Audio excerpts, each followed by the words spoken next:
थकावट की वजह से 8 रकत तरावी पढ़ना। कभी कभार ऐसा होता है कि थकावट की वजह से 20 रकत तरावी पढ़ना बहुत मुश्किल हो जाता है। क्या ऐसी सूरत में हम 8 रकत तरावी पढ़ सकते हैं? आयशा फारूक इंडिया से। 20 रकत तरावी सुन्नत मुअक्कदा है और सुन्नत मुअक्कदा का हुक्म यह है कि बिला वजह उसको छोड़ना ये काबिल मलामत है। ऐसा शख्स अगर बहुत ज्यादा थकावट है, बहुत कोई मसला है या तबीयत खराब है तो फिर तरावी छोड़ी भी जा सकती है। बेहतर ये बिल्कुल ना छोड़ें, कुछ ना कुछ तो पढ़ लें। तो उसमें 4 पढ़ें, 8 पढ़ें, 12 पढ़ें, 16 पढ़ें। 8 के अदद की कोई खासियत नहीं है। ये जो बुखारी की हदीस है कि नबी रमजान गैर रमजान में 8 से ज्यादा नहीं पढ़ते थे, इसका तरावी से कोई ताल्लुक नहीं है जमहूर उलमा के नजदीक, बल्कि चारों फुकाहा, चारों इमामों के नजदीक जो उनके जो फतवा है ना, उससे पता चलता है कि इसका तरावी से कोई ताल्लुक नहीं है इस हदीस का। और ये हदीस बुखारी ही की दूसरी हदीस के खिलाफ भी है। दूसरी हदीस में बुखारी में आता है काना यजीदु फी रमजाना माला यजीदु फी गैरिही, नबी रमजान में आम दिनों से ज्यादा इबादत करते थे। तो इससे पता चलता है कि रमजान में आपकी जो नमाज है वो 8 रकतों से ज्यादा होती थी। तो बुखारी की एक हदीस को लेते हैं, दूसरी सही हदीस का इनकार कर देते हैं। ये कैसी बात हुई? इसलिए 8 के अदद की कोई खासियत नहीं है तरावी में। हाँ, सुन्नत मुअक्कदा है तो उसमें मुश्किल हो रही है, कोई वाकई थकावट है तो जितनी चाहे पढ़ लें, अल्लाह जितनी तौफीक दे। 8 पढ़ लें, 4 पढ़ लें, 6 पढ़ लें, 12 पढ़ लें। जितनी ज्यादा पढ़ेंगे उतना ज्यादा सवाब मिलेगा, लेकिन नॉर्मली 20 रकत का मामूल बनाना चाहिए। अच्छा, ये 8 रकत में ये भी है कि अगर तरावी आपके लिए खड़े होकर पढ़ना मुश्किल हो रहा है तो बैठ के भी पढ़ी जा सकती है। थकावट ज्यादा है तो बैठ के पढ़ लें आप, तो 20 पूरी कर लें लेकिन बैठ के कर लें तो ये भी बेहतर है। सना शेख इंडिया से। क्या खवातीन के लिए भी तरावी पढ़ना वाजिब है? ना पढ़ने पर गुनाह होगा? घर में कैसे पढ़े, तरीका भी बताएं। ये पिछले एपिसोड में भी सवाल पूछा था किसी ने। देखें, वाजिब तो तरावी ना मर्दों के लिए है ना खवातीन के लिए। नबी सल्लल्लाहु अलैहि वसल्लम ने 3 दिन तरावी पढ़ के छोड़ी इसलिए थी कि उम्मत पर वाजिब ना हो जाए। लेकिन जितनी ताकीद है तरावी की, खुलफाए राशिदीन ने जो एहतमाम किया, उससे पता चलता है कि तरावी आम सुन्नत नहीं है बल्कि सुन्नत मुअक्कदा है। सुन्नत मुअक्कदा का मतलब ये होता है कि आम सुन्नतों की तरह इसको हल्का ना लिया जाए, इसका मामूल ना बनाया जाए छोड़ने का। कभी तबीयत खराब है या थकावट है या कभी वैसे ही नागा कर दे तो ठीक है, इसमें कोई हरज नहीं, लेकिन पाबंदी करनी चाहिए। आम सुन्नतों जैसा मामला नहीं है सुन्नत मुअक्कदा। जैसे फजर की 2 सुन्नतें सुन्नत मुअक्कदा है ना, तो ज़ोहर से पहले की 4 सुन्नतें सुन्नत मुअक्कदा है, ज़ोहर के बाद की 2 सुन्नतें सुन्नत मुअक्कदा है। तो ये जो सुन्नत मुअक्कदा होती है ये ताकीद वाली होती है, इसको आम सुन्नतों की तरह हल्का नहीं लिया जा सकता। जमात से पढ़ना बहरहाल सुन्नत मुअक्कदा नहीं है, जमात से पढ़ना अफजल है, तो इनफिरादी भी पढ़ी जा सकती है। और खवातीन के लिए तो घर में पढ़ना वो मस्जिद में पढ़ने से बहरहाल ज्यादा बेहतर है। तरीका यही है कि अगर आपको कुरान याद है, हिफ्ज है, तो आप 20 रकतें पढ़ लें कुरान की तिलावत के साथ। और अगर आप हाफिजा नहीं है तो जो सूरतें आपको याद है वो पढ़ लें, कुछ भी नहीं तो अलम तरा से पढ़ लें। लेकिन आजकल खवातीन तरावी में बहुत सुस्ती कर रही हैं। रमजान की जीनत है, दिन की जीनत रोजा है और रात की जीनत तरावी है।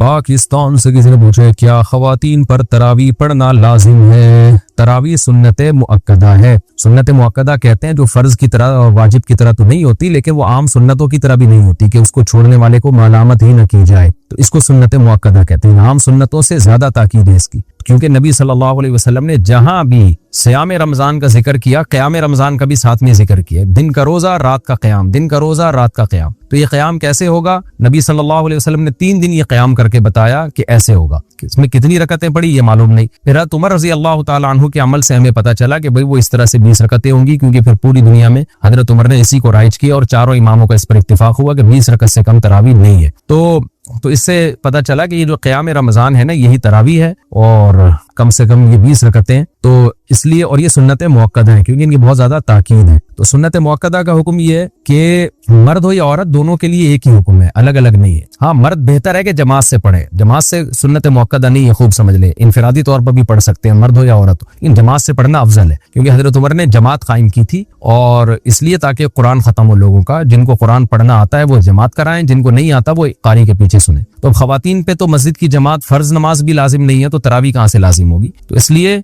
खवातीन बेहतर है घर में तरावी पढ़े। मस्जिद जाना चाहें तो हमारी राय तो यही है कि इस जमाने में उनको मस्जिद जाने की भी इजाजत है, हदीस में इसकी सबूत मिलता है। और तरावी में तो हमें मिलता है कि असलाफ अपने औरतों को भी तरावी की नमाज में लाया करते थे। तो लेकिन बहरहाल सुन्नत मुअक्कदा यह है कि पढ़ लें आप। जमात से पढ़ना सुन्नत मुअक्कदा नहीं है, घर में पढ़ना ज्यादा अफजल है। तो आप घर में तरावी पढ़ें, 20 रकत पढ़ें। और सुन्नत मुअक्कदा का हुक्म यह है कि कभी कभार छूट जाए तो इंशाअल्लाह गुनाह नहीं, कोई हरज नहीं हो, इसमें कोई गुनाह नहीं मिलेगा। और अगर किसी उज़र से छोड़ दें तो वैसे ही कोई हरज नहीं है, क्योंकि फर्ज वाजिब बहरहाल नहीं। बहुत ज्यादा थकावट हो तो छोड़ी जा सकती है, और कभी थकावट ना भी हो तो कभी वैसे ही भी छोड़ी जा सकती है, लेकिन कंटिन्यू छोड़ने की आदत ना बनाए। लेकिन वैसे एक जनरल नॉलेज के लिए बता दूं, जो पढ़ते हैं प्रॉपर पढ़ते हैं, जो नहीं पढ़ते फिर वो छोड़ते ही हैं। ये तरावी ऐसी चीज नहीं है 2 दिन पढ़ ली 1 दिन छोड़ दी, तो जो ऐसे करता है वो फिर छोड़ा ही रखता है। तो जो पढ़ते हैं वो कंटिन्यू पढ़ते हैं। तो नबी सल्लल्लाहु अलैहि वसल्लम ने जब बहुत ज्यादा तरावी की फजीलत बयान की है, क़याम रमजान की फजीलत बयान की है, जिसको बाद में असलाफ ने नाम तरावी का दिया, तो आपको चाहिए कि इससे कदर अदर के ये सुन्नत मुअक्कदा है या गैर मुअक्कदा, आप ये फजीलत हासिल करें। क्योंकि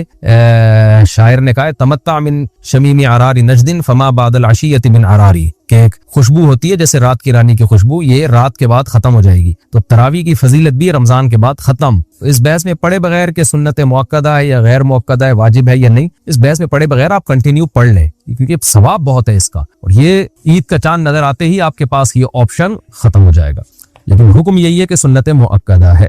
क्या औरत दीगर औरतों को तरावी पढ़ा सकती है? अगर हाँ तो इसका तरीक़ाकार बता दें। नींद अगर पीछे लड़का भी खड़ा हो जाए तो क्या हुक्म होगा? बिनते नसीर लाहौर से। औरत की इमामत में अगर लड़का पीछे खड़ा हो जाए तो उस लड़के की तो बहरहाल नमाज नहीं होगी, क्योंकि मर्द को तो मर्द ही इमामत कर सकता है। लेकिन औरत की इमामत करे तो हमें इस बारे में एक रिवायत हजरत आयशा से मिलती है, लेकिन असलाफ ने ना उस पर अमल किया, ना हमें कोई नबी सल्लल्लाहु अलैहि वसल्लम से उसकी कोई हौसला अफजाई मिली, और ना किसी फकीह ने इस अमल को पसंदीदा अमल करार दिया। यही वजह है कि खुलफाए राशिदीन के दौर में भी ऐसा नहीं हुआ, बाद में भी ऐसा नहीं हुआ, और हमेशा मर्द ही इमामत करते रहे हैं। तो इसलिए हजरत आयशा के इस अमल से ये बहरहाल पता चलता है कि अगर कोई औरत ऐसा कर लेगी तो पीछे औरतों की नमाज हो जाएगी। लेकिन ये अमल बहरहाल पसंदीदा है नहीं। दीगर अहादीस को भी अगर हम सामने रख के देखते हैं, कहीं भी ऐसा नहीं मिलता ना कि नबी सल्लल्लाहु अलैहि वसल्लम ने जमात औरतों की करवाई हो इस तरह से कि औरत को हुक्म दिया। मिसाल के तौर पर आप सल्लल्लाहु अलैहि वसल्लम की जमात मस्जिद से निकल जाती थी तो आप घर में आगे उम्महात को अपने पीछे खड़ा करके खुद नमाज पढ़ाते थे। और ये भी नहीं है कि आप सल्लल्लाहु अलैहि वसल्लम ने खवातीन को जब हुक्म दिया ना कि तुम्हारी घर की नमाज मस्जिद से बेहतर है, तो घर में आपने उनको इनफिरादी नमाज का हुक्म दिया है। आप ये कह सकते थे कि घर मस्जिद में जमात पढ़ने से बेहतर है तुम घरों में जमात कर लो, अगर इसकी इजाजत होती ना, जैसे कि आजकल बहुत सारे स्कॉलर्स फतवा दे रहे हैं कि औरत को नमाज पढ़ा सकती है। अगर ऐसा होता तो कितने, यानी औरतों को फिर घर में इनफिरादी नमाज का हुक्म थोड़ी होता, बल्कि औरतों को हुक्म दिया जाता कि घर में अपनी जमात करा ले वो। लेकिन हमें कहीं भी नहीं मिलता। तो सिर्फ एक हदीस को देख के कभी फैसला नहीं किया जाता, बाकी भी तमाम अहादीस को देखा जाता है। तो उन तमाम अहादीस को देख के फुकाहा ने जो इस्तेदलाल किया वो ये है कि औरत अगर औरत को नमाज पढ़ा दे तो नमाज हो तो बहरहाल जाएगी, लेकिन ये अमल बहरहाल मकरूह और नापसंदीदा है, ये काबिले तरगीब अमल नहीं है। इसलिए खवातीन को चाहिए कि वो इनफिरादी नमाज पढ़ें, जमात से पढ़नी है तो मर्द को इमाम बनाए, उसकी इक्तदा में नमाज पढ़ें। और अगर बिलफर्ज औरत को नमाज पढ़ाती है मकरूह होने के बावजूद, वो कहती नहीं शौक है उसको पढ़ाने का, तो फिर खवातीन इमाम जो है ना वो सफ के बीच में खड़ी होंगी, वो आगे नहीं खड़ी होंगी, क्योंकि नमाज में औरत को बहुत ज्यादा सिमटने का और पर्दे का हुक्म है, एक्सपोज होने की इजाजत नहीं है। तो उसमें फिर ये है कि वो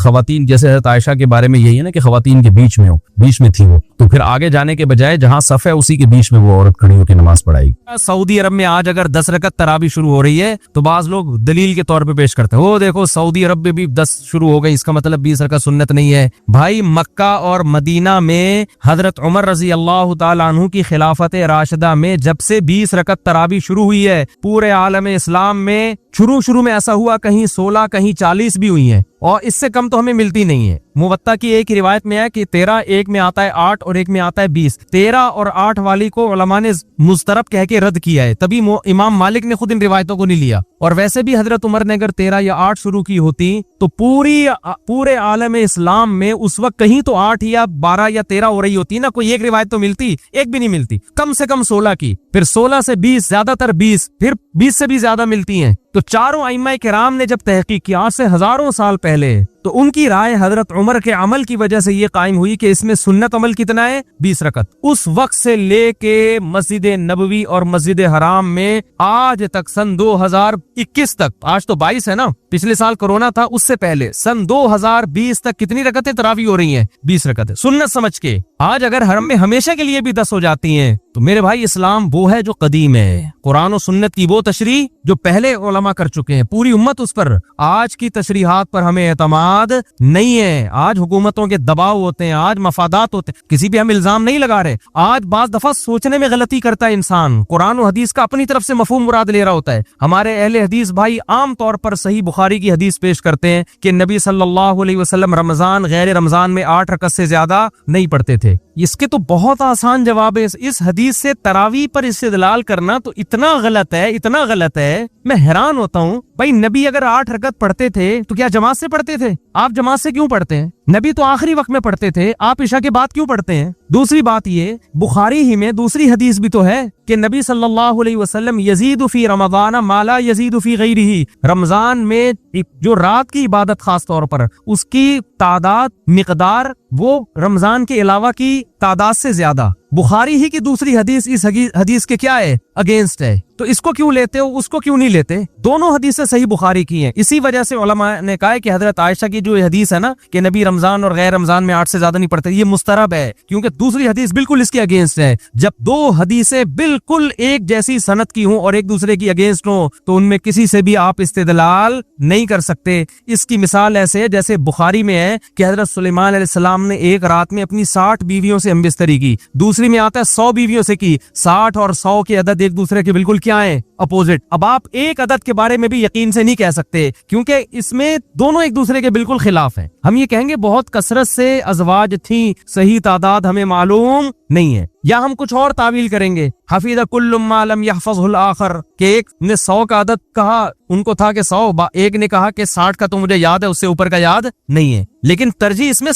जो ज्यादा बयान कर रहा है ना उसको दी जाएगी, इसलिए कि जो कम बयान कर रहा है वो ये सोच के बयान कर रहा है कि इससे ज्यादा का मुझे इल्म नहीं है। तो यहाँ हजरत आयशा जो 8 रकत वाली हदीस बयान करती हैं और फिर नबी से ही मनकूल है बुखारी में ही कि रमजान में तादाद मिकदार ज्यादा होती थी, इससे पता चलता है ये 8 से ज्यादा। ये तो अगर हम बुखारी की इस हदीस को तरावी पे फिट कर लें तो मैं बयान कर रहा हूँ, तो भी 8 रकतें साबित नहीं होती, बल्कि बुखारी ही में इसके अगेंस्ट दूसरी हदीस मौजूद है। लेकिन हकीकत ये है कि इसका तरावी की नमाज से कोई ताल्लुक नहीं है, कोई ताल्लुक नहीं है इसका तरावी की नमाज। तरावी की नमाज का जिस हदीस से ताल्लुक है ना वो बुखारी की हदीस है जिसमें हजरत आयशा फरमाती है नबी सल्लल्लाहु अलैहि वसल्लम मस्जिद नबी में निकले और आपने 3 दिन नमाज पढ़ाई, बहुत बड़ी तादाद थी। उसके बारे में वो कितनी रकतें थी उसके बारे में हमारे पास कोई सही हदीस वाज़े मौजूद नहीं है। एक ज़ईफ हदीस है कि 20 रकतें थी। उलमा ने कहा कि ज़ईफ हदीस अगर किसी सही दूसरी रिवायत से उसकी तायीद हो जाए या तामुल उम्मत से उसकी तायीद हो जाए तो फिर उसमें ज़ोफ खत्म हो जाता है। तो ज़ईफ होने के बावजूद हजरत उमर और असलाफ का जो अमल था जो आलम इस्लाम में फैल चुका था, क्योंकि हजरत उमर रजी अल्लाह ताला अन्हु ने जब तरावी शुरू की है ना तो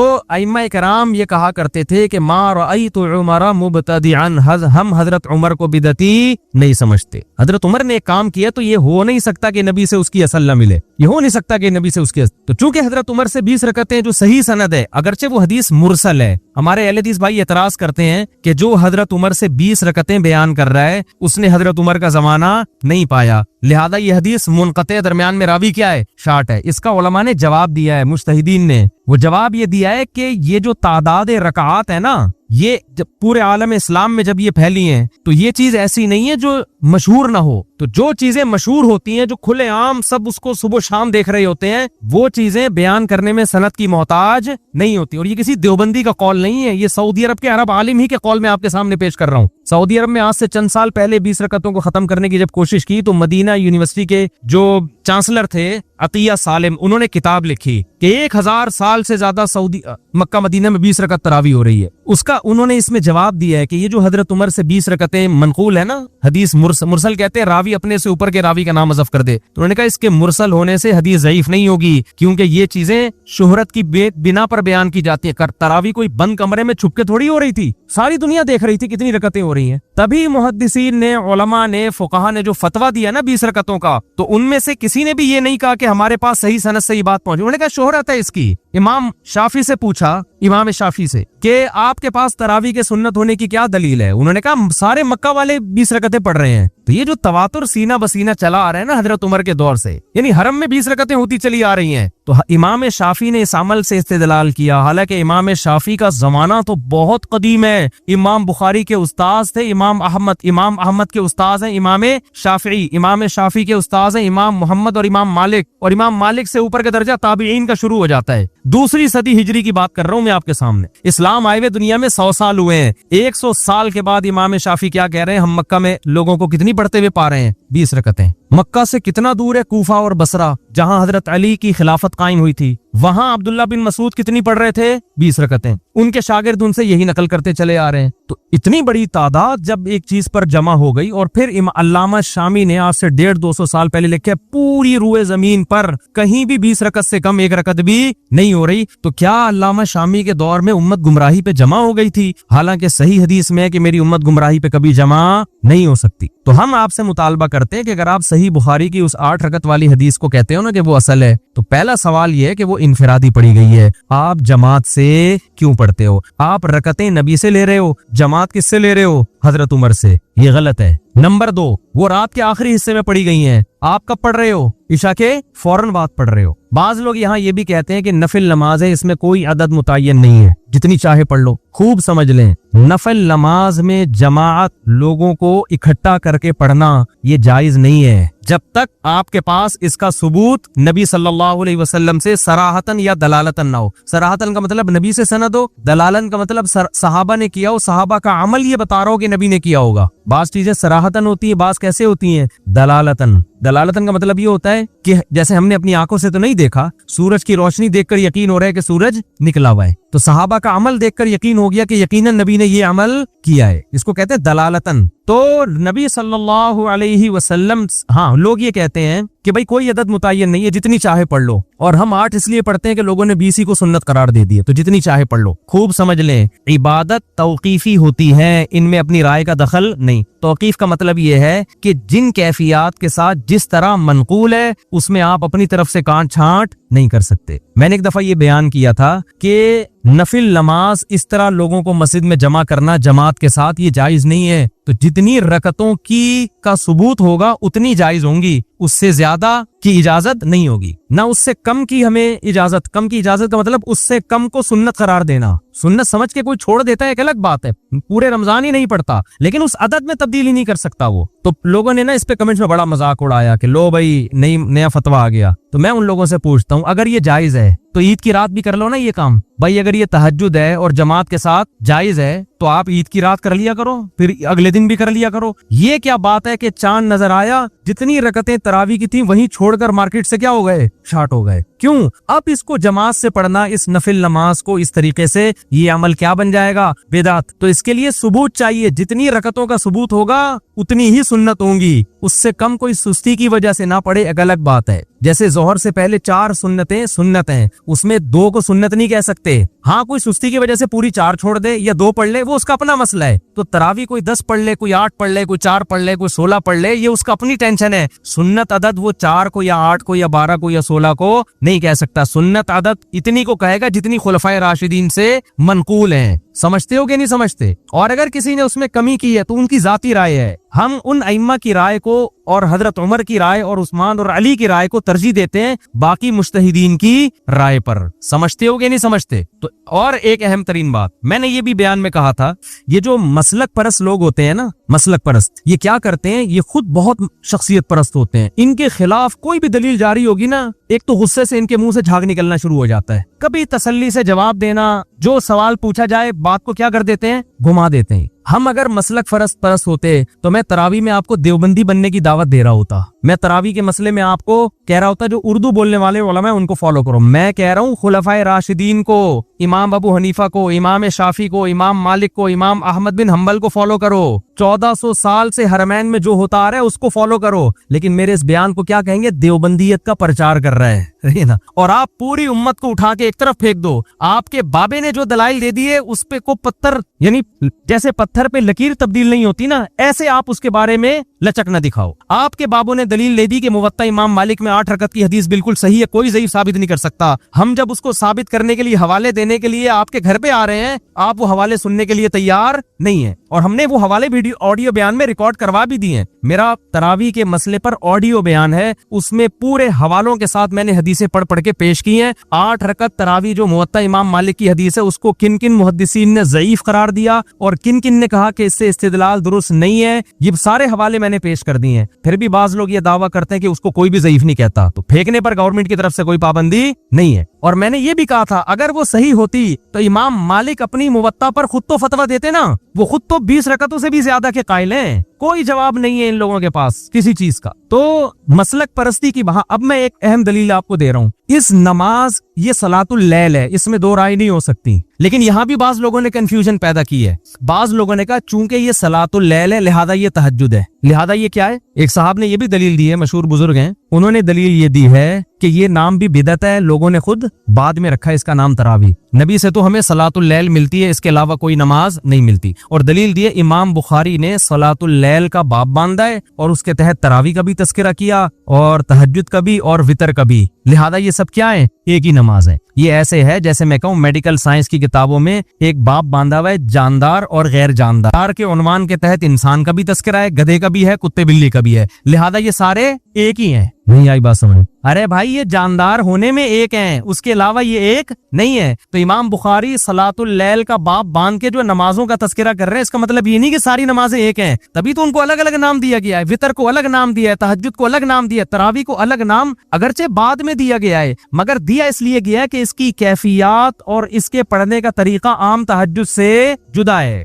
आम तहज्जुद से जुदा है। इसलिए असलाफ ने ही इसको तरावी का नाम दिया। ये उलमाए देवबंद ने नाम नहीं दिया, ये हदीस की किताबों में नाम मौजूद है। आप कह सकते हैं जब नबी ने नाम नहीं दिया तो हम नाम क्यों दें इसको अलग से? हम इसलिए नाम देंगे कि असलाफ ने जब हमारी आसानी के लिए एक नाम दे दिया तो हमें भी उसमें आसानी है। तो गवर्नमेंट ने नाम देने पर कोई पाबंदी नहीं लगाई ना अल्लाह ने। और बहुत सारी हमें मिसालें मिलती हैं कि नबी ने नाम नहीं दिया मगर बाद में फुकहा ने नाम दिया और हमने भी उसको नाम दे दिया। फजर से पहले की 2 सुन्नतें, उसको सुन्नत मुअक्कदा कहा जाता है कि नहीं कहा जाता? कोई हदीस दिखा दो कि नबी ने उसको 2 सुन्नत मुअक्कदा कहा हो। बल्कि नबी की जो हदीसों में मिलता है रकअतल फजरी, फजर की 2 रकतें। अब कोई आपसे पूछे मैं आप क्या कर रहे हो? मैं फजर की 2 रकतें पढ़ रहा हूँ, तो अगला समझेगा फर्ज पढ़ रहा है शायद। आपके नहीं मैं क्या कर रहा हूँ? सुन्नत। आपको वो नाम दो जो हदीस में है, इसको फजर की 2 रकतें बोलो, सुन्नतें ना बोलो। भाई कंफ्यूजन हो रही है कि 2 रकत से फर्ज मुराद है या सुन्नत, तो हमने उसको अलग। ये सुन्नत का लफ्ज भी हदीस में नहीं है। हदीस में जो सुन्नत का लफ्ज है वो किसी और माना में है। हदीस में तो सुन्नत तरीके को बोलते हैं, वो फर्ज भी हो सकता है, वाजिब भी हो सकता है। ये तो बाद में उम्मत ने फर्क किया, ये सुन्नत है और ये क्या है? फर्ज है। नफिल का जो हमने नाम दिया नफिल, ये तो सब असलाफ ने नाम दिया है। नबी के दौर में हमें ये इस्तिलाहात नहीं मिलती, फर्ज, सुन्नत, नफिल। कुरान कह रहा है वो मिनल लैली फतहज्जद बिही नाफिलतन लक, रात में आप तहज्जुद पढ़ें आपके लिए नफिल है। तो यहाँ नफिल से मुराद वो नफिल नहीं है, नाफिल ना इजाफी चीज है। इसी आयत से उलमा ने इस्तेदलाल किया है कि तहज्जुद नबी पे फर्ज है, हालांकि कुरान क्या कह रहा है? नफिल है। तो यहाँ नफिल वो वाला नफिल नहीं है जिसको हम नफिल कहते हैं। तो बहुत सारी टर्म्स ऐसी हैं जो बाद में फुकहा ने ईजाद की हैं और उनको अहले हदीस भी मानते हैं, सारे मानते हैं उन टर्म्स को, इसलिए कि उन टर्म्स की वजह से एक इबादत को दूसरी इबादत से फर्क करना क्या हो गया है? आसान हो गया। तो खूब समझ लो, जब असलाफ ने देखा कि ये वो नमाज है जो सिर्फ रमजान में पढ़ी जाती है, एक इमाम के पीछे पढ़ी जाती है, इसकी मखसूस रकतें हैं, उन तादाद में पढ़ी जाती है, चांद नजर आते ही ये नमाज पूरे साल के लिए गायब हो जाती है, तो इसलिए असलाफ ने इसको नाम क्या दे दिया? तरावी का। तो ये ना मैंने दिया, ना उलमा देवबंद ने दिया, ना अहमद रजा खान बरेलवी साहब ने दिया, ना किसी और ने दिया, नहीं इलियास कादरी साहब ने दिया, ना किसी और ने। ये किसने नाम दिया है? असलाफ ने। और आज से नहीं, सदियों पहले। तभी बैहकी की रिवायत मैंने अपनी उस ऑडियो बयान में ना पूरे हवाले पेश किए हैं, उसमें मैंने वो रिवायत भी पढ़ी है कि असलाफ ने इसको नाम दिया था तरावी का। अब आखिरी बात करके बस मैं मौजू की तरफ आता हूँ। तरावीह का नाम दिया इसको। अगर ये 8 रकतें या 12 होती ना तो असलाफ इसको तरावी की नमाज कहते ही नहीं। क्यों? बैहकी की रिवायत है। आप कह सकते हैं ना हवाले पेश करो, तो मेरा ऑडियो बयान पूरा सुन लें, वो शेयर करें ज्यादा से ज्यादा, क्योंकि मैंने वो 6-7 साल पहले बयान किया था, तो इसलिए ऑडियो था, उस वक्त वीडियो की हमारे पास सहूलत भी नहीं थी और लोग मानूस भी नहीं थे वीडियो से। तो पूरे हवाले हैं उसमें। तो उसमें असलाफ ने इस नमाज को क्या नाम दिया? तरावी। क्यों? उसकी वजह भी लिखी हुई है, इसलिए कि वो हर 4 रकत के बाद थोड़ी देर आराम करते थे, थोड़ी देर वक्फा लेते थे, फिर 4 पढ़ते थे। अब कतई नजर इससे कि वो वक्फा सुन्नत है या नहीं, ये एक अलग बहस है, हमें उस पर इसरार नहीं है कि आप उसको सुन्नत कहें, लेकिन इस नाम से पता चलता है कि 4 रकतों को एक तरवीहा कहा गया था। अरबी में 2 के लिए अलग सीगा होता है और जमा के लिए बोलो अलग सीगा। तो 4 रकतों को जब तरवीहतुन कहा गया तो 8 रकतों को तरवीहतैन कहा जाएगा, तरावीह बोलो नहीं कहा जाएगा। इससे पता चलता है कि असलाफ के दौर में कोई एक मस्जिद भी ऐसी नहीं थी जहां 8 या 10 रकतें, क्योंकि 10 रकतों को भी तरावी नहीं कह सकते, कोई एक मस्जिद भी रुए जमीन पे ऐसी नहीं थी, वरना वो इसको ये नाम ना देते। तो तरावी ये जमाए अक्सा है। जमा अक्सा का मतलब इसमें 4-4 रकतें मुताद्दिद बार आई हैं, तभी उसको तरावी कह रहे हैं। देखो मस्जिद एक मस्जिद, मस्जिदैन 2 मस्जिद, मसाजिद बहुत सारी मस्जिदें, अब समझे मसाजिद। तो इसी तरह तरवीहा 4 रकतें, तरवीहतैन 4-4 2 दफा 8 हो गई। तरावी का मतलब 4 का अदद मुताद्दिद बार आ रहा है। तो ये लफ्ज जो असलाफ ने दिया, मैंने और आपने नहीं दिया, ये नाम बता रहे कि उस दौर में 8 रकतों या 10 रकतों का कोई तस्वुर नहीं था, वरना ये नाम उसमें फिट ही नहीं आता। तो अब जो मर्जी करते रहे, सऊदी हुकूमत करती रहे या आजकल जो भी फतवा देता रहे, उनकी अपनी तहकीक है, हम किसी पे इल्जामात नहीं लगा रहे, लेकिन हमने वो फॉलो करना है जो वो इस्लाम जो 1200-1300 साल पहले बर्रे सगीर में आया, वो इस्लाम जो इमाम शाफी के दौर में मक्का और मदीना में था, समझ रहे हैं, वो इस्लाम जो हजरत उमर के दौर में मिस्र में आया, उसमें 3 तलाकें 3 थी, उसमें तरावी की कितनी रकतें थी 20 थी। तो आज जो तहकीकात के नाम पे हो रहा है तो भाई, और उसी वक्त पूरी उम्मत, इमाम बुखारी ने रिवायत पेश की है, एक खातून का हवाला दिया है ताबिइया से कि जो मर्दों की तरह नमाज पढ़ती थी। इसका मतलब उनके अलावा जितनी भी थी वो नमाज कैसे पढ़ती थी, औरतों की तरह। वही नमाज मिस्र में भी गई है, वही हिंदुस्तान में भी गई है, वही अरब में भी गई है। इसी वजह से अरब ने फॉलो किया इमाम अहमद बिन हम्बल को। इमाम अहमद उनके शागिर्दों का फतवा, औरत सिमट के नमाज पढ़े। इमाम शाफी को फॉलो किया मलेशिया इंडोनेशिया ने। मलेशिया इंडोनेशिया वाले, उनका जितने कदीम उलमा है, आज का मलेशिया नहीं, आज का इंडोनेशिया नहीं, सदियों से जो मलेशिया में इस्लाम आ रहा है, और फिक़ह शाफी की किताबों में जो लिखा हुआ है, औरत मर्दों की तरह नहीं बल्कि सिमट के नमाज पढ़ेगी। अरब में भी सिमट के नमाज पढ़ा करती थी, आज से 100 साल पहले का सऊदिया उठा के देख लो। मिस्र में भी जहां शाफी फिक़ह ज्यादा राइज हुआ, सिमट के नमाज पढ़ती थी। मालिकी मजहब जो अफ्रीका की तरफ गया है, इमाम मालिक का भी फतवा है, औरत कैसे नमाज पढ़ेगी, सिमट के। और फिक़ह हनफी जहां इस्लाम दूसरी सदी हिजरी में बर्रे सगीर में आया, वहां भी सारी आप 100-150 साल पहले, यहाँ तक के अहले हदीस भी देख लोगे ना 150 साल पहले, उनके फतवों में भी लिखा हुआ है कि औरत सिमट के नमाज पढ़ेगी। अब अगर पूरी दुनिया में वो नमाज चेंज हो गई है भाई, अब अगर, तो बेशक आप उस पे कुरान और हदीस का कितना अच्छा लेवल लगा लो, हम उस चेंज शुदा नमाज को कबूल करने के लिए तैयार नहीं है, क्योंकि अब बहुत कुछ चेंज हो रहा है। दज्जाल आने से पहले पता नहीं क्या क्या चेंज हो जाएगा। अब तो फतवे आएंगे, अब तो और कुछ दिनों में आप देखना मेरी पेशगोई है, चंद सालों में शायद मेरे मरने के बाद तरावी की नमाज ही गायब कर दी जाएगी। वजह उसकी है कि गामदी साहब बड़ी मजबूत दलील लेते अपने हिसाब से कि नबी ने 3 दिन पढ़ के जो नमाज छोड़ दी है, आप उसको पढ़ क्यों रहे हो? आई बात समझ में? जो नमाज नबी ने 3 दिन पढ़ के छोड़ दी, आप उसको पढ़ क्यों रहे हो? तो हम क्यों पढ़ रहे हैं भाई? हजरत उमर ने पढ़ाई है वो, तो हजरत उमर बिदअती बोलो नहीं हो सकते। तो दीन में कुरान और सुन्नत के साथ सहाबा और असलाफ को मर्ज करना पड़ेगा। अगर आपने सिर्फ कुरान की बात की तो भी गुमराह, सिर्फ कुरान और हदीस की बात की तो भी गुमराह। कुरान, हदीस और असलाफ उसके साथ मिलाने पड़ेंगे। और असलाफ का मतलब सलफी नाम रख लेना काफी नहीं है, असलाफ के फतवों को फॉलो करना पड़ेगा। आज जितने सलफी मैंने देखे 3 तलाक को एक कहते हैं। कुरान मेरे हाथ में, अल्लाह की कसम उठा के कहता हूं, असलाफ से एक ज़ईफ सनद से दिखा दो, वाजे हो कि रुखसती के बाद 3 तलाकों को किसी ने वाजे लफ्जों में एक करार दिया। असलाफ से एक रिवायत दिखा दो, मैं मान लूंगा। नाम हमारा सलफी नहीं है, लेकिन हम 3 तलाक को जब 3 कहते हैं तो सारे असलाफ हमारे साथ हैं। जब हम 20 रकतों को 20 कहते हैं, आपको 99% असलाफ हमारे साथ में नजर आएंगे। नामों में कुछ नहीं रखा, ना देवबंदी नाम ना बरेलवी नाम। आपने ये नहीं देखना कि देवबंदी क्या कह रहा है, बरेलवी क्या कह रहा है। आपने देखना है कि कुरान और सुन्नत की वो तशरीह जो सहाबा और ताबईन ने की है, वो कौन पेश कर रहा है, और कुरान और सुन्नत की वो तशरीह जो 15वीं सदी के मौलवी कह रहे हैं, वो कौन पेश कर रहा है। वो तशरीह जो सदियों से चली आ रही है, मैं उसको मानूंगा। वो तशरीह जो आज मार्केट में आ रही है, कितना ही अच्छा और खूबसूरत लेबल लगा लो, हम उसको एक्सेप्ट करने के लिए तैयार नहीं है। समझते हो कि नहीं समझते? तो समझ जाओ, वरना ऐसे बेलगाम हो गए ना, ऐसे बेलगाम कि फिरके बनते चले जाएंगे। इससे फिरकावारियत खत्म नहीं होगी। आज एक नया फतवा आएगा, कल उससे बढ़कर एक नया फतवा आएगा, परसों फिर और मार्केट में, क्योंकि ऐसा फिर बेलगाम, अपने आप को पाबंद। तभी नबी सल्लल्लाहु अलैहि वसल्लम ने फरमाया 73 में जो जन्नती होगा मा अना अलैहि व असहाबी, जो मेरे और किसके तरीके को फॉलो करेगा, सहाबा। और सहाबा को समझा ताबीईन ने, ताबीईन को समझा अइम्मा ने। बाज़ दफा कहते हैं लोग कि ये सहाबा का नहीं है, सारे असलाफ कह रहे हैं सहाबा का यही है, ताबीन का यही है, तबा ताबीन का यही है। आप अपनी तरफ से एक चीज मार्केट में लेकर आ रहे हो कि तो ये उम्मत बांझ नहीं है कि आज इस्लाम आ रहा है। उम्मत सदियों से, हाँ, उसमें बिदातें आती रही और मार्केट से शार्ट होती रही। बिदत एक ऐसी चीज है जो कभी उम्मत में पनप नहीं पाई है। ऐसी कोई बिदत नहीं है जो 1400 साल से चली आ रही हो। ऐसी हजारों सुन्नतें जो 1400 साल से चली आ रही थी और आज उसको क्या किया जा रहा है, चेंज। बिदत कभी टिकती नहीं है। आप बिदतियों को देखो, उनके भी रस्म रिवाज चेंज होते हैं। तो सुन्नत मुअक्कदा का हुक्म ये है कि मर्द हो या औरत, दोनों के लिए एक ही हुक्म है, अलग अलग नहीं है। हाँ, मर्द बेहतर है कि जमात से पढ़े, जमात से सुन्नत मुअक्कदा नहीं है, खूब समझ लें। इनफरादी तौर पर भी पढ़ सकते हैं, मर्द हो या औरत, लेकिन जमात से पढ़ना अफजल है, क्योंकि हजरत उमर ने जमात कायम की थी, और इसलिए ताकि कुरान खत्म हो लोगों का। जिनको कुरान पढ़ना आता है वो जमात कराएं, जिनको नहीं आता वो कारी के पीछे सुने। तो खवातीन पे तो मस्जिद की जमात, फर्ज नमाज भी लाजिम नहीं है, तो तरावी कहाँ से लाजिम होगी।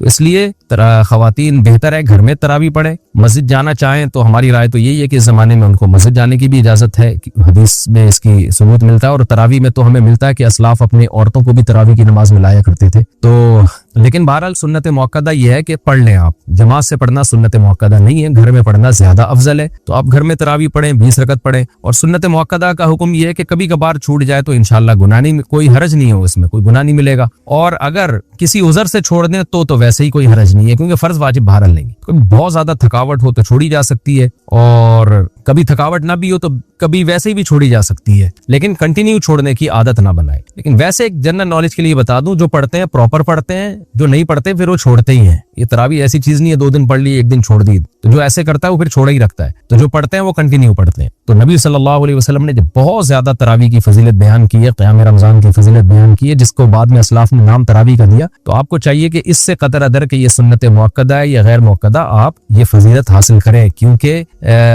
शायर ने कहा तमत्ता मिन शमीम आरारी नजदिन फमा बादल अशियत मिन आरारी, कि एक खुशबू होती है जैसे रात की रानी की खुशबू, ये रात के बाद खत्म हो जाएगी। तो तरावी की फजीलत भी रमजान के बाद खत्म। तो इस बहस में पढ़े बगैर के सुन्नत मुअक्कदा है या गैर मुअक्कदा है, वाजिब है या नहीं, इस बहस में पढ़े बगैर आप कंटिन्यू पढ़ लें, क्योंकि सवाब बहुत है इसका। और ये ईद का चांद नजर आते ही आपके पास ये ऑप्शन खत्म हो जाएगा। लेकिन हुक्म यही है कि सुन्नत मुअक्कदा है। क्या औरत दीगर औरतों को तरावी पढ़ा सकती है? अगर हाँ तो इसका तरीक़ाकार बता दें। नहीं, अगर पीछे लड़का भी खड़ा हो जाए तो क्या हुक्म होगा? बिनते नसीर लाहौर से। औरत की इमामत में अगर लड़का पीछे खड़ा हो जाए तो उस लड़के की तो बहरहाल नमाज नहीं होगी, क्योंकि मर्द को तो मर्द ही इमामत कर सकता है।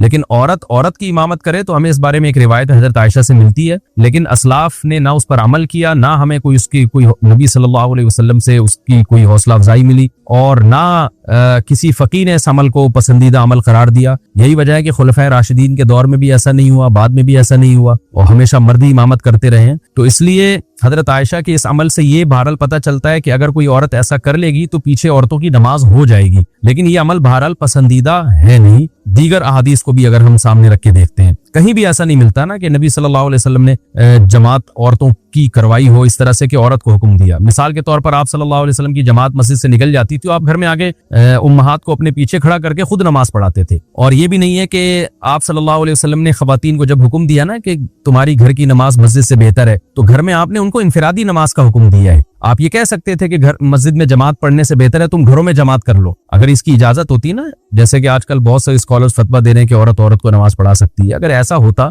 तो कितने, यानी औरतों को फिर घर में इनफिरादी नमाज का हुक्म थोड़ी होता, बल्कि औरतों को हुक्म दिया जाता कि घर में अपनी जमात करा ले वो। लेकिन हमें कहीं भी नहीं मिलता। तो सिर्फ एक हदीस को देख के कभी फैसला नहीं किया जाता, बाकी भी तमाम अहादीस को देखा जाता है। तो उन तमाम अहादीस को देख के फुकाहा ने जो इस्तेदलाल किया वो ये है कि औरत अगर औरत को नमाज पढ़ा दे तो नमाज हो तो बहरहाल जाएगी, लेकिन ये अमल बहरहाल मकरूह और नापसंदीदा है, ये काबिले तरगीब अमल नहीं है। इसलिए खवातीन को चाहिए कि वो इनफिरादी नमाज पढ़ें। जमात से पढ़नी है तो मर्द को इमाम बनाए, उसकी इख्तिदा में नमाज पढ़ें। और अगर बिलफर्ज औरत को नमाज पढ़ाती है, मकरूह होने के बावजूद वो कहती नहीं शौक है उसको पढ़ाने का, तो फिर खवातीन इमाम जो है ना वो सफ के बीच में खड़ी होंगी, वो आगे नहीं खड़ी होंगी। क्योंकि नमाज में औरत को बहुत ज्यादा सिमटने का और पर्दे का हुक्म है, एक्सपोज होने की इजाजत नहीं है। तो उसमें फिर ये है कि वो खवातीन, जैसे हज़रत आयशा के बारे में यही है ना कि खवातीन के बीच में हो, बीच में थी वो, तो फिर आगे जाने के बजाय जहां सफ है उसी के बीच में वो औरत खड़ी होकर नमाज पढ़ाएगी।